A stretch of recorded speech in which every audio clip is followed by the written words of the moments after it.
नमस्ते। एक ऐसा वाक्य जो हर भारतीय का खून खौलाता है वो यही है कि इस्लामिक देश तुर्की ने जून महीने में पहले भारत से गेहूं देने की गुहार लगाई, लेकिन जब भारत ने उसे गेहूं भेजा तो उसने रुबेला वायरस का आरोप लगाकर भारत गेहूं वापस कर दिया। तुर्की ने ऐसा पाकिस्तान के साथ मिलकर किया था क्योंकि यूक्रेन युद्ध के चलते पूरी दुनिया खाद्यान्न संकट से जूझ रही है और इन हालात में सभी की निगाहें भारतीय गेहूं पर टिकी थी। भारत भी अनाज कूटनीति के जरिए दुनिया से अपने रिश्तों को आयाम दे रहा था और विश्व को अपनी ताकत का एहसास करा रहा था, जिससे सिर्फ पाकिस्तान और तुर्की की ही नहीं फटी थी बल्कि कहीं न कहीं चीन की भी उधड़ रही थी।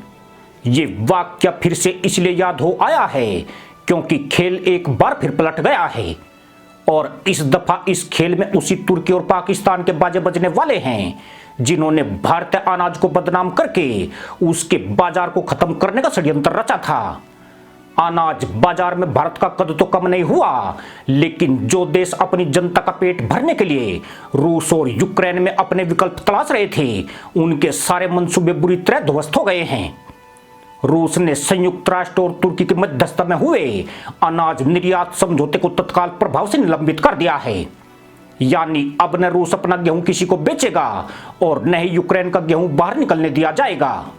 इस पूरे खेल में भारत की जीत को समझे उससे पहले यह भी जान लीजिए कि इस वक्त मास्को के समुद्र में 176 जहाज खड़े हुए हैं जिन पर 2 मिलियन टन अनाज लदा हुआ है।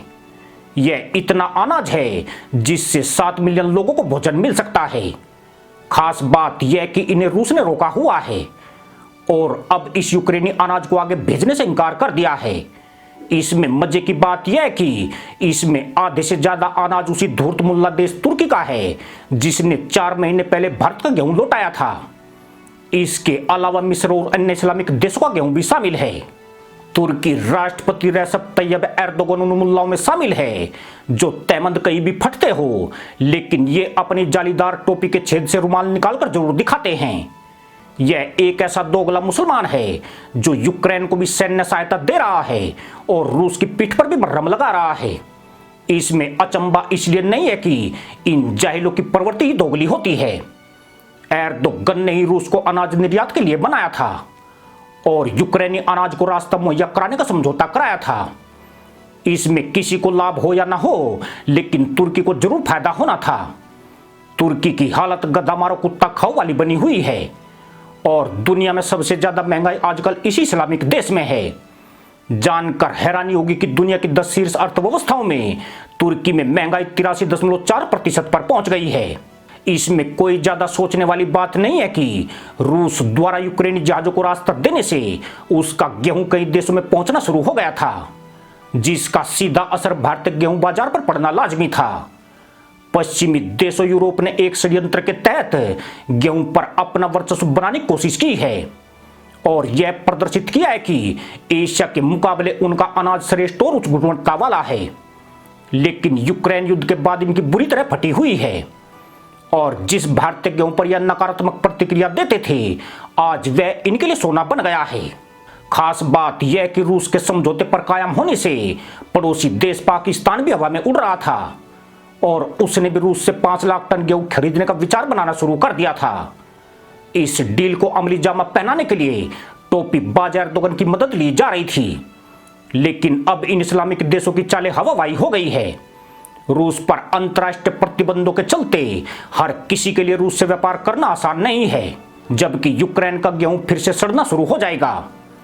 अब इस खेल का असली मंजर भी समझ लीजिए, जिसके बारे में ऐसी चर्चा तेज हो गई है कि इसे भारत और रूस मिलकर खेल रहे हैं।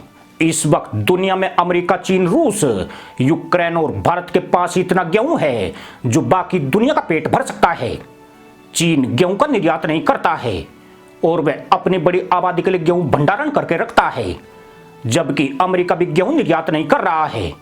वह सिर्फ कुछ यूरोपीय देशों को सीमित मात्रा में गेहूं दे रहा है, यानी यूरोप को अमेरिका भूखा नहीं मरने देगा।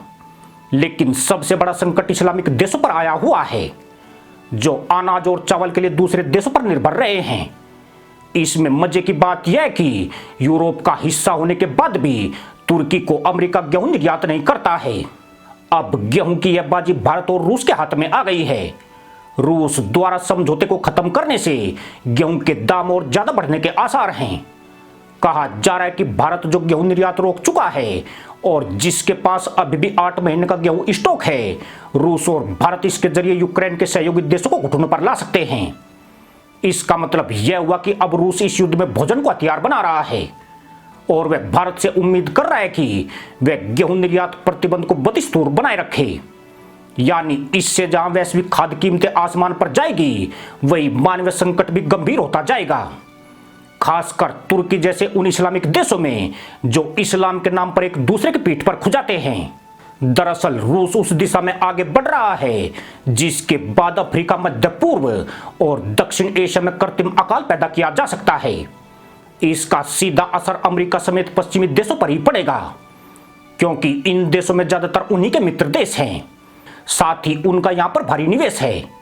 यानी इस फैसले से सिर्फ गरीब और इस्लामिक देश ही प्रभावित नहीं होंगे, बल्कि विकसित देशों की भी बैंड बजने वाली है।